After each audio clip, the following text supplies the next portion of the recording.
Tenth class, good morning. आज हमारा science का नया चैप्टर स्टार्ट हो रहा है। आज जो वर्कशीट आई है वो हमारी साइंस की बुक का चैप्टर 10 से रिलेटेड है, प्रकाश, परावर्तन तथा अपवर्तन। इस चैप्टर को समझाने से पहले बेटा मैं आपको ये याद दिलाना चाहती हूँ कि ये जो टॉपिक है ये कोई नया नहीं है आपके लिए। आप इस टॉपिक के बारे में 6th में, 7th में, 8th में काफ़ी पढ़ चुके हैं। तो उसको याद दिलाने के लिए मैं आपको एक बार दिखाती हूँ 6th की बुक, 7th की और 8th की, कि हम उसके बारे में क्या क्या पढ़ चुके हैं। तो बेटा देखो, ये आपकी 6th की बुक का 11th चैप्टर है, प्रकाश, छायाएं एवं परावर्तन। तो इसमें ये पूरा आप पढ़ चुके हैं। और ये देखिए आप कि दर्पण तथा परावर्तन, तो आपको याद है या नहीं, लेकिन आप 6th में ये दर्पण, परावर्तन ये सब पढ़ चुके हैं। ये देखिए, ये परावर्तन हो रहा है। एक बच्चा यहाँ से टॉर्च से लाइट मार रहा है शीशे पर, दर्पण पे, और वो दूसरी साइड जा रही है, तो इसको परावर्तन कहते हैं। ये सब चीज़ें हम पढ़ चुके हैं। नेक्स्ट आपको 7th का दिखाती हूँ। ये बेटा आपकी 7th की बुक का चैप्टर है, 15th चैप्टर, प्रकाश। तो ये आपको याद हो, ये देखो मैं आपको याद दिलाना चाह रही हूँ, प्रकाश का परावर्तन।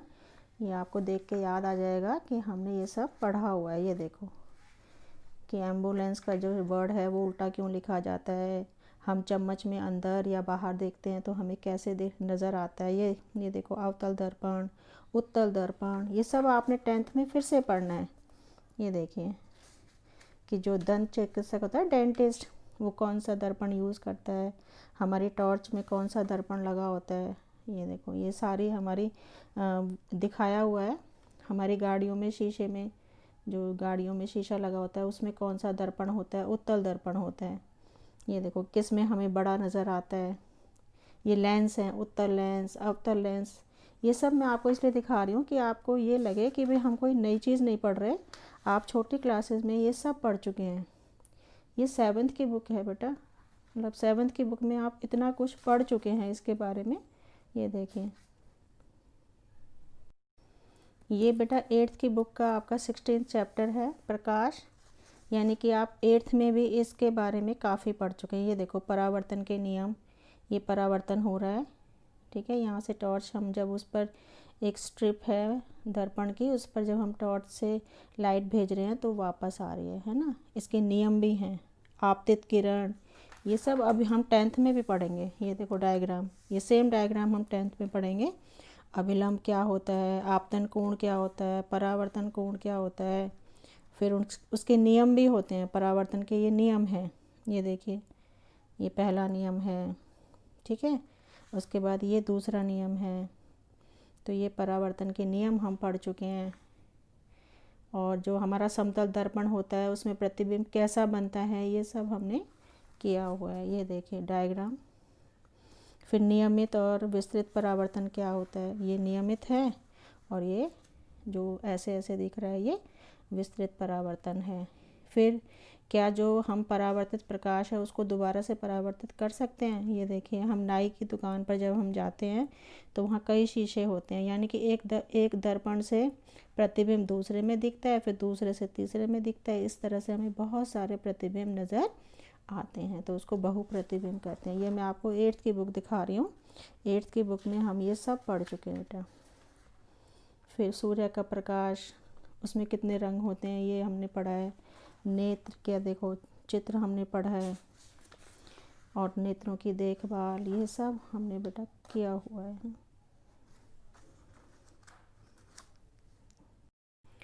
टेंथ क्लास, आपका चैप्टर जो प्रकाश, परावर्तन तथा अपवर्तन, ये 2 भाग में डिवाइड है। पहला है परावर्तन। तो परावर्तन क्या होता है, आइए हम जानते हैं।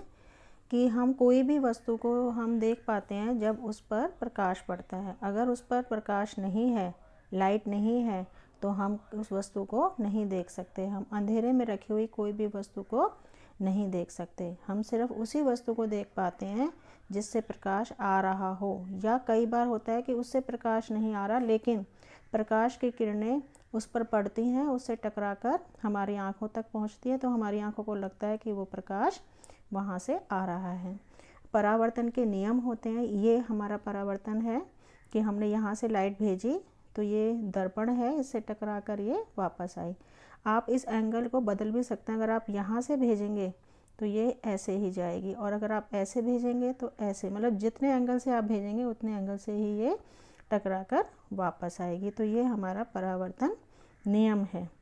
और जिस किरण प्रकाश की किरण को हम भेजते हैं, जो इसमें अंदर जाती है, उसको बोलते हैं आपतित किरण, और जो टकरा कर वापस आती है उसको बोलते हैं परावर्तित किरण।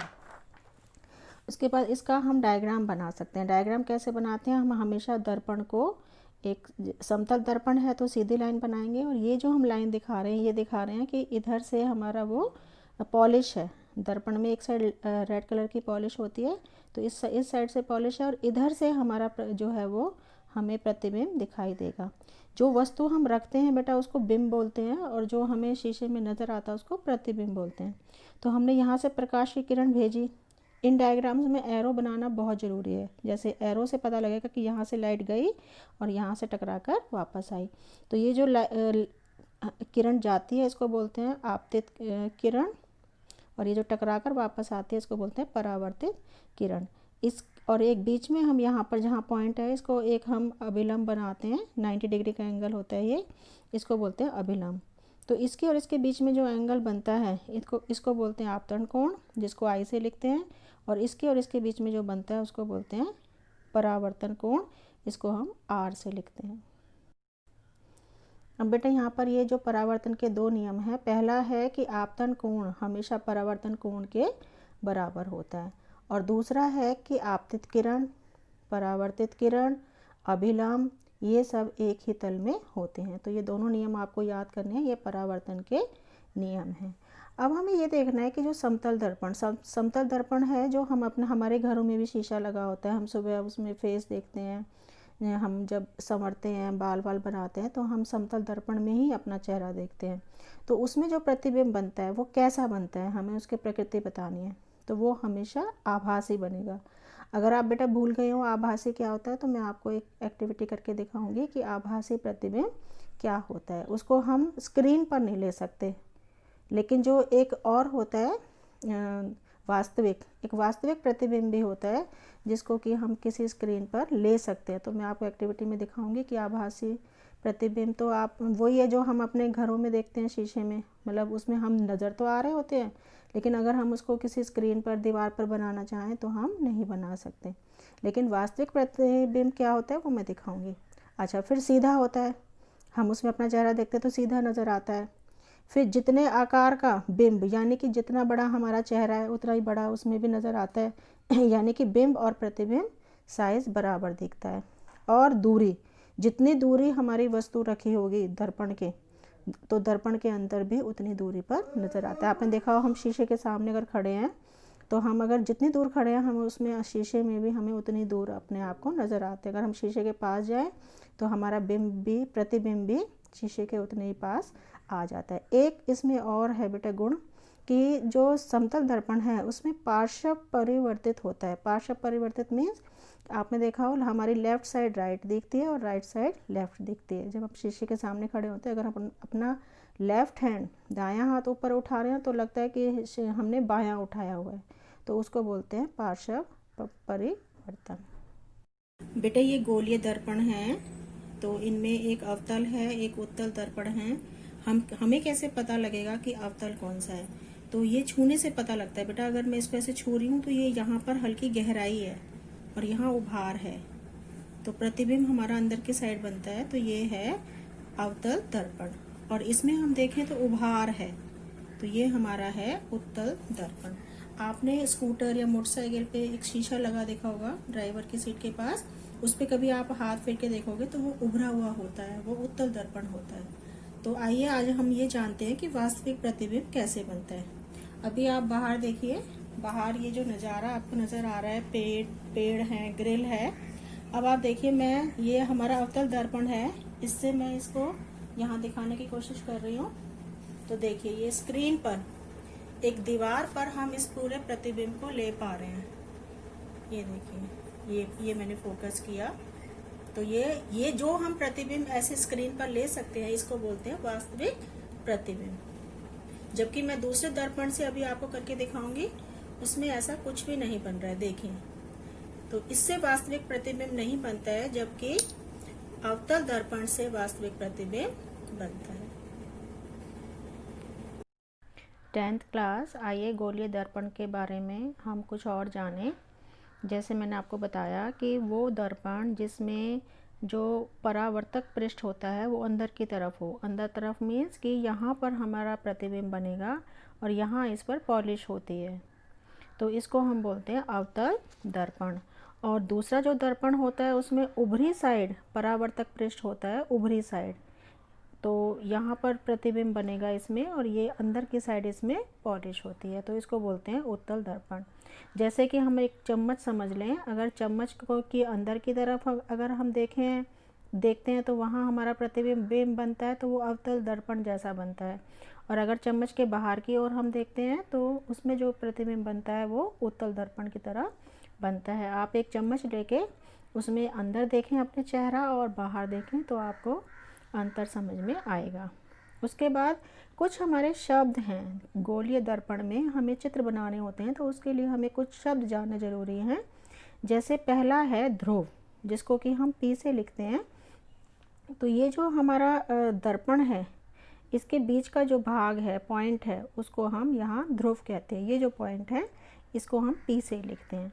उसके बाद है वक्रता केंद्र। वक्रता केंद्र क्या होता है कि हम मान के चलते हैं कि ये दर्पण पूरा गोल है, तो इस गोले का एक केंद्र होता है, तो उसी को हम वक्रता केंद्र कहते हैं और इसको सी से लिखते हैं।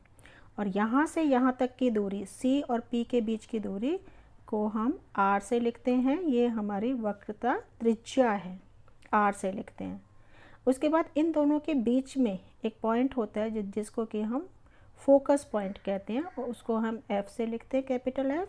और एफ और पी के बीच की जो दूरी है, ध्रुव की और फोकस के बीच की दूरी जो है, उसको हम स्मॉल एफ से लिखते हैं, उसको बोलते हैं फोकस दूरी। उसके बाद ये आप देख रहे हैं हमारा अवतल दर्पण है। इस पर जब प्रकाश की किरणें पड़ती हैं समानांतर, तो सारी किरणें इससे टकराकर परावर्तित होती हैं और एक पॉइंट पर आकर मिलती हैं, तो इसलिए इसको बोलते हैं अभिसारी दर्पण, और उस पॉइंट को हम बोलते हैं फोकस, जहाँ पर ये मिलती हैं। जबकि जो दूसरा दर्पण है हमारा उत्तल दर्पण, उस पर जब हम समानांतर प्रकाश की किरणें डालते हैं तो ये इसको जो है वो वापस भेजता है, एक जगह इकट्ठा नहीं करता, ये फैला देता है। देखो आप एरो, यहाँ इस वाली लाइन से ये ऊपर फैल गई और इस वाली लाइन से ये नीचे फैल गई। लेकिन हम इसे अगर पीछे की तरफ बढ़ाएं तो हमें ये एफ से आती हुई नज़र आती हैं। तो ये दर्पण प्रकाश की किरणों को फैलाता है, इसको अपसारी दर्पण कहते हैं। बेटा इस दर्पण में जो सी और एफ से पी से होकर एक हमारी रेखा जाती है, उसको हम बोलते हैं मुख्य अक्ष, मुख्य अक्ष।